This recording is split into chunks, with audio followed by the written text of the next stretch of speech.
Hi everyone, it's Trishna and happy Pisces new moon. In today's video, we're going to be talking about the energies of the Pisces new moon, often also called the full harvest moon. And we're going to talk about how to harness those energies in order to manifest our desires that we have for our families, desires that we have for the world or for Mother Earth, or any combination of the above. So let's get into it. So the sign Pisces is often attributed to being this daydreamy, fluid sign. It is a water sign, and it is ruled by Neptune, which is all about the daydreaming types of energies. And you'll often find that Pisces, those who have a strong dominant Pisces sign in their charts, they tend to be daydreaming. And that is beautiful energy in order to be able to manifest your desires, because whenever you are in daydream state, you're going with the flow, you're going with the daydream, and daydreams tend to be of a positive nature, especially when it comes to the Pisces version of that. However, it begs the question then, okay, if Pisces is this natural energy where they daydream, and that's beautiful for manifestation because they're focusing on the desire without a lot of the negative aspects getting involved, why aren't all Pisces, those with that dominant sign, why aren't they all master manifestors? And here's the other thing that you need to know about this sign, about this energy. And if you know that, you'll know how to work with the Pisces new moon in order to harness the daydream energies, but in a way that is going to really serve you and actually get the manifestation job done. You see, a lot of times whenever we are trying to pull in our desires, we may be daydreaming about things that we want, things that will bring us happiness, things that will make our life what we want it to be. However, if we are not in tune with our soul and our soul's desires at this point in time on our journey, we may find that our manifestations aren't really materializing, and we may start thinking, well, we must be doing the process wrong. We must be doing our manifestation efforts wrong, or affirmations wrong, or visualizing wrong. Should we be visualizing things concretely? Should we be visualizing them in a more imaginative state? Should we be visualizing our desires in first person, third person? We start questioning the process and whether we are doing that portion of it right. But the thing is most of the time, manifestation itself, the process itself, is not this convoluted, confusing thing where you have to get every little detail perfectly right in order to bring in your desire. A lot of times, the reason why something isn't coming into our life is because it doesn't really resonate with our soul at this point in time. So what does it mean at this point in time? A lot of times we were hanging on to dreams, daydreams of the past, desires of the past that we used to want. And as we grow through life, we don't always update what those dreams are. We tend to hold on to nostalgia and what we used to want. And so we grow, but our desires, we don't always allow them to grow with us. And so now with the Pisces new moon, this is a pivotal time to manifest. But if you really want to make sure that it starts to materialize in your life, this is also a time of reflection where you want to think about your dreams, your desires. What are you trying to bring into your life right now? And does it really resonate with your soul right now and here, or do you need to update it? Are there new things that you want? Are there things that you used to want that maybe you don't want as much when you really think about it? Do you want to update it? Do you want to dream bigger than you ever have before? Maybe your dreams are too small, and when your dreams are too small, you don't have enough of an energetic push around it, because when we dream too small, it's harder to get excited about those little things. Whether we think we're excited about it consciously, energetically, it's just like, yeah, we could push our energy in this direction, but it's so limiting. You should be dreaming bigger. So this is a time to dream big, but also to be really honest about what exactly we are trying to call into our lives. So the other part of Pisces is the last house in the zodiac, because it starts with Aries. And when you look at your natal chart, or any chart that you're looking at, the last house, the 12th house, which is typically ruled by Pisces, is the house of hidden enemies. It's the house of our blind spots. It's the house of the truths that we are not yet ready to see. And sometimes we can be our own worst enemies when we aren't really looking at our blind spots, when we aren't really being honest with ourselves, and therefore going after things that we don't truly want, or going after things and sabotaging ourselves, not really realizing that we are doing that. So a lot of Pisces, if you have that dominant sign, you may be very accustomed to self-sabotaging yourself. You have all the dreams in the world, but you can sometimes be your own worst enemy, that hidden enemy. So again, that's why it's really important to look at yourself, look at where your blind spots could be, and then assess and reassess what you really want to bring into your life now that you are more in your truth. And the new moon, even though it's dark, and the full moon is the one that brings light, I often feel like the new moon is when we can shed light on the things that we need to be shedding light on that maybe we have been ignoring. And I suppose the full moon is like that as well, but moons are like that.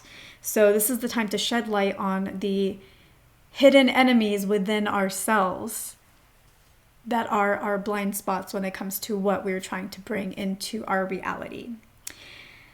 Now, the way to go about this is to help you figure out, so basically we go through this journey.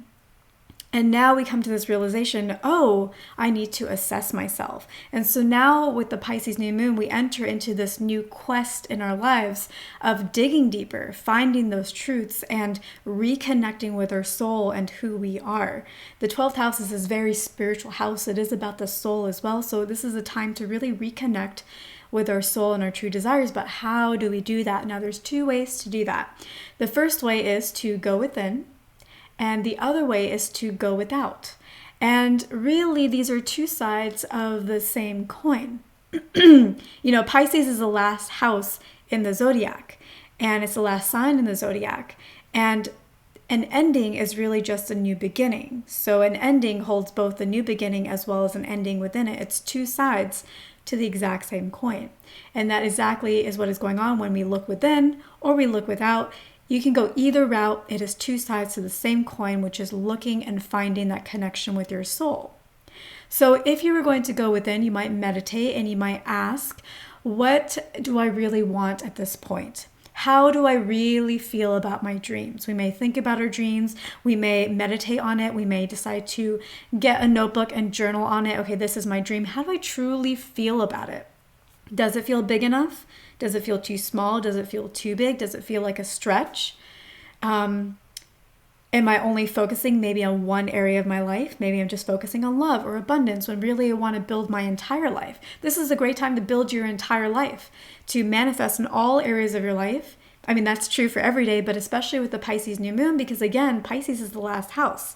Pisces is the last sign in the zodiac. It's a sign that has been through all aspects. Aries, which is of the self. Taurus, which is of our material possessions. And then we have Gemini, which is of our external facade that we put out into the world, but also of our siblings and our close family and what really we hold dear to us.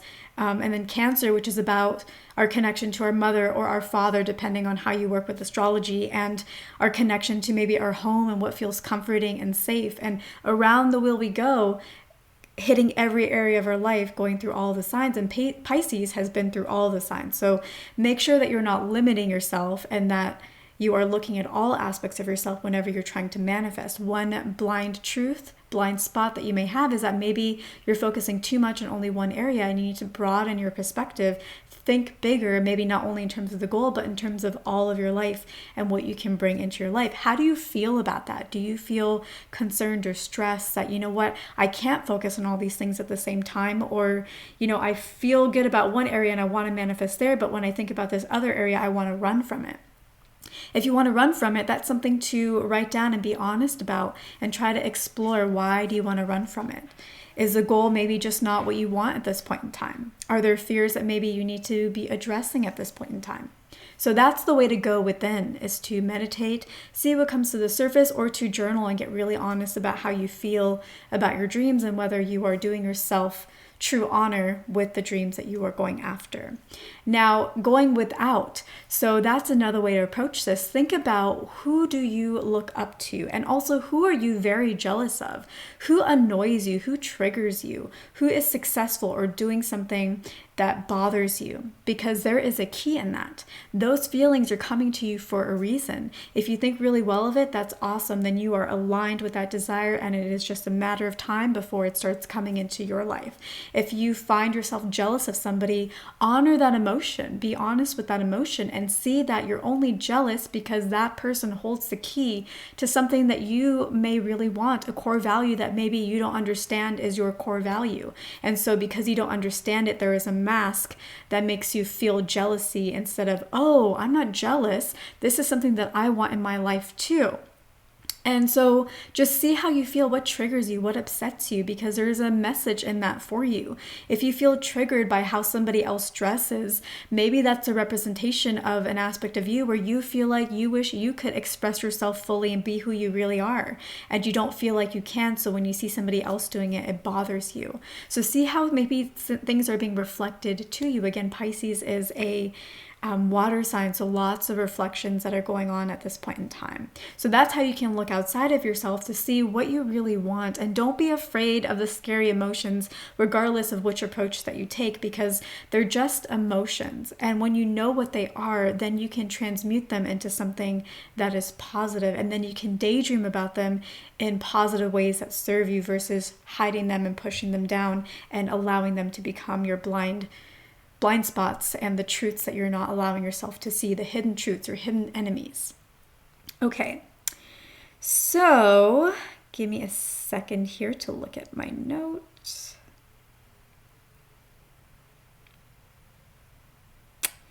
Okay, so another example that I just want you to keep in mind here is a lot of people are looking for love, and I feel like Pisces is very connected to love. And of course, Pisces is not when Valentine's is, but it's still in the month of February. And so for me, I associate with love, it's that dreamer, like I say, that hopeless romantic.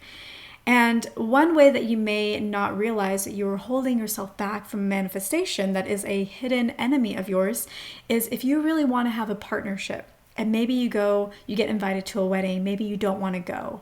Maybe it brings up a lot of resistance to you because you don't want to be around love because it makes you think about the love that maybe you don't have. Or maybe you don't like romantic movies because you think that they're cheesy and that doesn't really exist. Or maybe you see a couple out there that's really happy and it makes you feel jealous, or you think, why do they get to be happy? I deserve happiness. I'm a better partner than this person. I should be the one that has happiness. That's a sense of jealousy, of envy. Again, all of those feelings are okay to have, but then you need to see what they really mean, which is you're not actually jealous of that person. You don't actually want that person to not have love and for you to have it all. You don't want that at all. Because think about times when you've had a lot in your life. Didn't you want to give to others? Didn't you want others to be happy? Have there ever been times when you have been in a beautiful relationship and you had friends that were single and you just wanted to set them up, even though it annoyed them? You just wanted to set them up because you were happy and you wanted them to be happy. So the true reality is not that you want other people to not have what you want so you can have it. The true reality is they are reflecting to you something that you want and you're feeling a sense of loss. But instead, what you should do is you should look at what is out there and you should say, you know what, I'm happy for them. And they are a sign that I am bringing this into my life. When I see a happy couple, it means that I am resonating, I am manifesting, I am in alignment with happy couples, because if I wasn't, I wouldn't see it. And so if I continue to be happy for them and see them as a positive sign in my life, it is a matter of time before I receive not just seeing people being happy in relationships, but I will actually be happy in a relationship as well. So we're going to get into that in just a second here.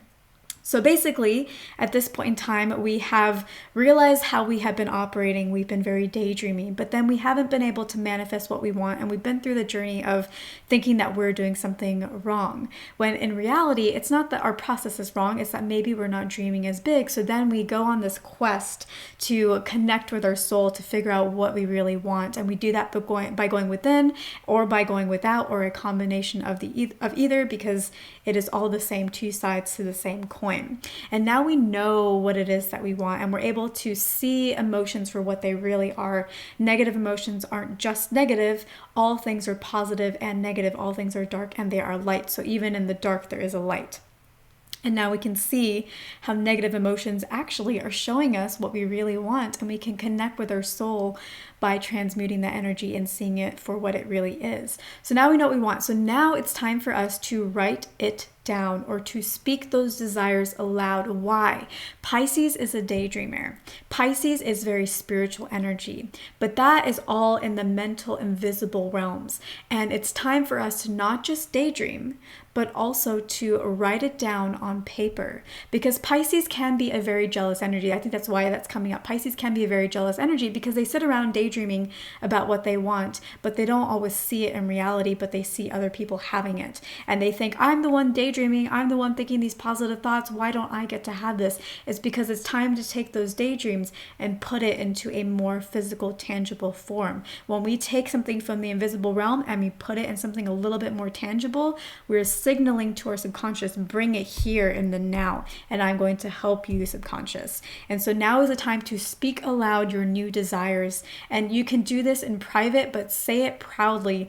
This is what I want. Even if it feels big and it feels scary, say, but this is what I want. I want to own it. I'm going to own it. I am owning it. Or write it down in your journal and write it down in its full glory. Write it down. Take that daydreamer mind and put it down in paper and daydream in a tangible form on paper. And then, like we were seeing, like we just discussed, with the jealous energy and seeing other people maybe having what we want and feeling jealous about it and thinking, I'm a good person, I should have that, I'm a better person than them. Okay, now, here's the other thing. Pisces is a creator. Now, they may create mostly in the mental realm, but they are a creator. So why not create your own signs in the world? Again, why not see the happy relationships as a sign? I'm going to make that a sign that I am in alignment. That's my sign. You see someone passing a love note to somebody else, but it's not to you. Love notes. That's a sign that I'm resonating with love. So create your own signs. See the signs that you want to see in the world. Be creative. Whenever you receive, a free cup of coffee or whatever, think, I'm being shown love, and coffee makes me feel loved and warmed and comforted, and this is a sign that I'm bringing in love. See everything as a sign for your desire. Don't just sit around and wait for signs to show themselves to you. That's great. But be active, be creative, even in the signs and synchronicities perspective. See the world through the lens, through that daydreamy lens, not just in the mind, but in the real world. Take the daydream and put it in the real world. Everything is a daydream. Everything is perfect. And that's going to significantly help with your manifestations. And if you do these types of things, if you go on this journey of figuring out what you really want, connecting with your soul, writing it down, making it more tangible, seeing the signs in your life that you want to see, being daydreaming, not just in here, but out there, you will find that a lot of these emotions that maybe have been holding you back or been making you self-sabotage yourself, or that used to be your hidden enemies, they come to the surface, you transmute them, you see them for what they are, and you're able to release them. And when you release the negative, you are then able to receive the positive. So I think that is everything that I wanted to share with you for this Pisces new moon. Now, I actually received this download 2 days ago. I think it was 2 days ago. But today, on the actual Pisces new moon, was when I felt inspired to actually create the video and put it out there. Know that the Pisces new moon energy is very potent for the next 3 days, about 3 days before and after the actual moon event. But always know that you are in Pisces season, and so the energies are really powerful right now because Pisces and the sun are currently aligned, but still we are in Pisces season until middle of March. So this is energy that you can continue to work with even if you're watching this video after the 3 days. So that is everything. I may do a video after this where maybe we work with ceremony and spirits and incense and sounds and releasing like a fire ritual to help with this. If you want to join that, I will see if I will create it. If I do, you'll find it on my channel, and then you can join in in that process and really make this a super powerful, impactful, really spiritually oriented time period to really manifest your desires. Because again, Pisces is the last house, and that is all about spirituality. So thank you so much for watching. I hope that this video helped you. If it served you in any way, please spread the word or share this with somebody else who could benefit from this type of guidance. And give me a like, leave me a comment, give me a subscribe if you haven't already, and I will see you in my next video.